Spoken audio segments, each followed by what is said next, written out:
Passons donc au reste de l'actualité. C'est le temps fort de l'année. Le Festival de cinéma a animé la ville de Valenciennes pour sa 5e édition. Jean-Benoît, vous et votre équipe étiez sur place. Effectivement, Noémie, cette année se tenait la 5e édition du Festival de Valenciennes. 2 compétitions, des documentaires surprenants, des fictions récompensées, un jury prestigieux et des invités de marque. Rien ne manquait et, comme chaque année, le festival nous a déroulé son tapis rouge. Nous avons eu la chance d'y faire de belles rencontres.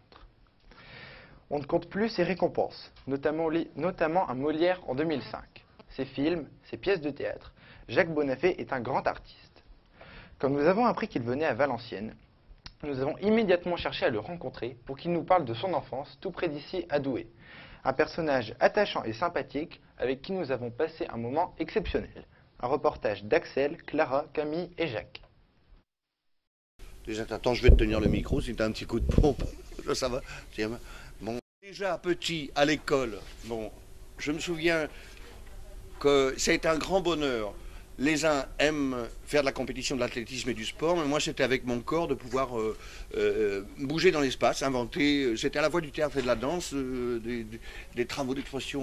On était un groupe comme ça et on se déchaînait là-dessus. Le mime était notre prétexte, mais aussi l'expression corporelle.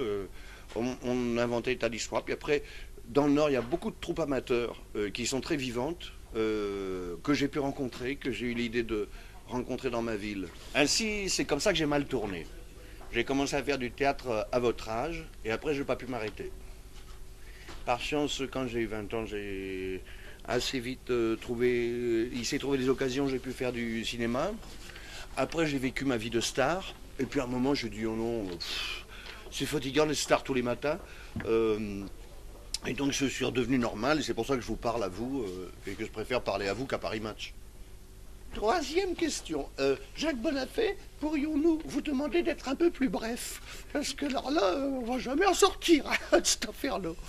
Vous avez un petit message pour nos jeunes collégiens et lycéens? Oui. J'ai dit que je ferais vite, alors... Non, le message... moi, j'ai une drôle de façon de dire qu'il faut garder la foi. Je ne suis pas du tout religieux, mais par contre, il faut avoir la foi. Ouais. Il faut croire à des choses follement, il faut croire à la beauté de l'art, il faut croire à la beauté des gens, il faut croire à ce qu'on entend quelquefois en écoutant avec une oreille, comme ça on dit mais c'est beau et tout ça. S'enthousiasmer, c'est une des choses les plus intéressantes, les plus formidables. Merci, j'étais très content de vous rencontrer, ça me fait beaucoup de bien, ça me rajeunit. Pam, pam, pam.